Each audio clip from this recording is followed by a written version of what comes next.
The jet's engine screamed and died, spewing smoke across the runway. Crew members froze, shouting for someone, anyone, to fix it. Then she stepped forward, toolbox in hand, heart pounding in her chest. Time was running out, and a Billionaire's flight was seconds from being cancelled. But as she knelt beside the crippled machine, the stairs burned hotter than the sun. Some doubted her skill. Others doubted her right to be there at all. Sweat dripped, metal clanged, and every movement was a race against time. One wrong turn, and it would all be over. But when the engine roared back to life, the reaction wasn't what she expected. It was something far more shocking. What happened next would leave the entire runway speechless. Aisha Williams had grease under her nails long before she had dreams of flying. By day, she worked at a small hangar on the edge of the city, fixing private planes most people only saw in magazines. By night, she took care of her younger brother, juggling bills, groceries, and the endless weight of making it, in a world that seemed built to push her down. She wasn't the loudest mechanic in the shop, but she didn't have to be. Her work spoke for itself. Every bolt tightened, every engine tuned was a quiet victory. Yet no matter how many problems she solved, some people only saw her skin before they saw her skill. She'd grown used to the sideways glances, the whispered doubts, but she never stopped showing up. That morning, the sky was streaked with gold as she clocked in. Another long day, another set of engines to coax back to life. She didn't know that a Billionaire's jet would be rolling in before noon. She didn't know that the world would be watching her every move. And she certainly didn't know that before the day ended, her life, and the way people saw her, would be changed forever. Because sometimes, the biggest battles aren't fought in courtrooms or streets. They're fought in the quiet moments when someone dares to prove they belong. The call came just before lunch, sharp, urgent, and impossible to ignore. A Billionaire's Gulfstream jet had landed unexpectedly, limping down the runway with one engine sputtering and smoke curling into the hot air. It needed immediate repairs. No delays. No mistakes. The hangar buzzed with activity as mechanics scrambled, but when the lead supervisor barked out orders, his gaze skimmed right over Aisha. She'd seen that look before, the one that decided who was qualified, without even glancing at a resume. "I'll take it," she said, stepping forward. The supervisor hesitated, eyes narrowing. "This isn't a training job, Williams." She didn't flinch. "I've fixed worse." There was a beat of silence, then a shrug. "Fine. But if you mess this up, it's on you." The jet was enormous up close, its polished metal gleaming in the sun like a silver predator. Crew members and assistants in designer suits stood off to the side, murmuring into phones, occasionally casting doubtful glances in her direction. She caught snippets, words like, "risk time," and "unbelievable." None of it was about the engine. Aisha rolled up her sleeves and slid under the fuselage, her mind locked on the problem. The damage was worse than she'd expected, a cracked turbine housing, coolant leaking, and a misaligned compressor blade. She worked fast, but precision took time, and every passing minute felt heavier under the weight of their stares. Then came the first interruption. A tall man in sunglasses, security, by the look of him, stepped up. "Ma'am, are you authorized to touch this aircraft?" She kept her voice even. "Yes. Now, unless you want your boss stuck here for the next 2 days. I'll check with your supervisor." He cut in, walking off before she could finish. The delay cost her. Tools she'd requested didn't arrive. Parts came late. And when they did arrive, she noticed they'd been left a few feet away, close enough to hand off quickly, but far enough to force her to stop working and fetch them herself. It was subtle, but she knew. She'd seen this kind of silent sabotage before. By the third hour, sweat stung her eyes and her arms ached. She could feel the unspoken question hanging in the air. Can she actually pull this off? A sudden clatter made her flinch, a wrench hitting the ground behind her. She turned to see 2 junior mechanics smirking, muttering something she couldn't quite catch. It didn't matter. She knew the tone. Her heartbeat quickened. The clock was running out. She tightened the last bolt on the turbine housing, then reached for the ignition sequence.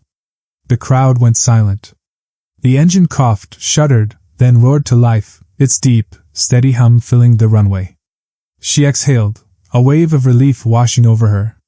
But the reaction wasn't applause. It was whispers. The billionaire himself, a tall man in an immaculate suit, stepped forward, sunglasses glinting. He studied her for a long moment, expression unreadable. Then he said something that made the hair on her arms stand up. The billionaire's gaze locked on Aisha, sharp and unblinking. His voice, when it came, was low but carried across the tarmac. "Who signed off on you touching my jet?" The question hit harder than the midday heat. Aisha's hands froze around her wrench. She just saved his aircraft, but his tone dripped with suspicion, like she'd been caught doing something wrong. Her supervisor shifted uncomfortably. "She's one of our best mechanics, sir. I didn't ask for one of your best. I asked who authorized this." His words cut through the air, the kind of tone meant to remind everyone who was in control. Aisha stood, meeting his eyes. She could feel the weight of the crew's stares, half of them expecting her to shrink back, the other half hoping she would. Her pulse pounded in her ears. "With respect, sir, your jet wouldn't be airborne right now without me." He smirked. "Or maybe it's still not safe. Maybe I need someone qualified to check your work." The words were casual, but the implication was a knife twist. Around them, whispers flared, about lawsuits, about risks, about how could they let her near it. Security moved closer. One of the junior mechanics, the same one who dropped the wrench earlier, muttered, just loud enough for her to hear. Knew she couldn't handle it. Her jaw tightened. She wanted to shout, to list every certificate, every late night spent in training, every time she'd been passed over for someone less skilled but more acceptable. But the truth was, none of that had ever been enough. Not here. The billionaire turned to his pilot. "Run a full inspection. If it's not perfect, she's done here." Aisha's stomach twisted, not from fear of the inspection, but from the message beneath it. This wasn't about safety. This was about erasing her from the narrative. The pilot climbed into the cockpit, running the engine through a series of checks. Every second stretched longer than the last. The hum of the turbine, the clicking of gauges, it all blurred into a suffocating silence. Finally, the pilot stepped down, his face unreadable. He handed the billionaire a clipboard. "It's perfect." She fixed it. A few people in the crowd shifted awkwardly, as if disappointed there was no failure to confirm their doubts. The billionaire glanced at the paper, then at her. For a moment, she thought he might acknowledge her work. Instead, he slipped on his sunglasses and said, "Let's go," heading for the steps of his jet without another word. The engines thundered to life, the heat from the exhaust rippling the air. As the plane began to taxi away, Aisha stood there, sweat on her brow, grease on her hands, and the bitter taste of a victory no one would celebrate. And then, just before the jet turned onto the main runway, it stopped. The door opened. The billionaire stepped out, walking back toward her. Every eye followed him, the murmurs rising like static. He stopped just a few feet away. His next words would stun everyone, and change everything. The billionaire stood before her, the hum of the jet fading into the background. For a moment, the runway felt silent, the crowd holding its breath.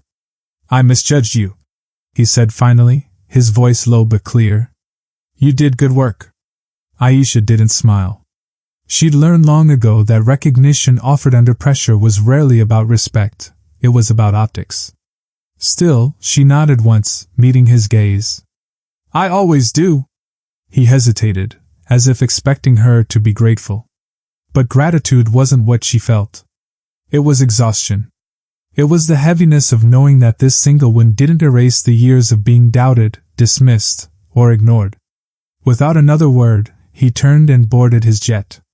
Minutes later, the engines roared and the plane lifted into the sky, leaving her standing on the tarmac, her shadow stretching long against the fading afternoon light. The crew began to disperse. Some avoided her eyes. A few nodded in quiet acknowledgement. But no one spoke about the whispers, the delays, the subtle barriers she'd fought through just to do her job. In their version of the story, the problem had been the jet, never the way they treated the person fixing it. Driving home that night, her hands still smelled faintly of jet fuel. But under the tang of metal and grease was something heavier, the knowledge that tomorrow would be no different. The glances, the assumptions, the unspoken questions about whether she belonged, those wouldn't disappear with one perfect repair. Because the truth is, racism isn't always shouted. Sometimes it's disguised as just being careful. Sometimes it hides behind policy, or procedure, or the casual shrug of, that's just how it is. And sometimes it happens in the quiet moments, when no one says anything at all. Aisha's story isn't unique. There are thousands of mechanics, doctors, teachers, and everyday workers who fight the same silent battles, proving themselves over and over in ways others never have to. And no matter how flawless the work, there's always someone ready to question it, not because of the result, but because of who delivered it. As she pulled into her driveway, her little brother waved from the porch. His smile cut through the weight she carried. She realized she wasn't just working for herself, she was showing him, and anyone else watching, that skill and determination can break through doubt, even if only for a moment. The runway was quiet now. But the questions it left behind were loud.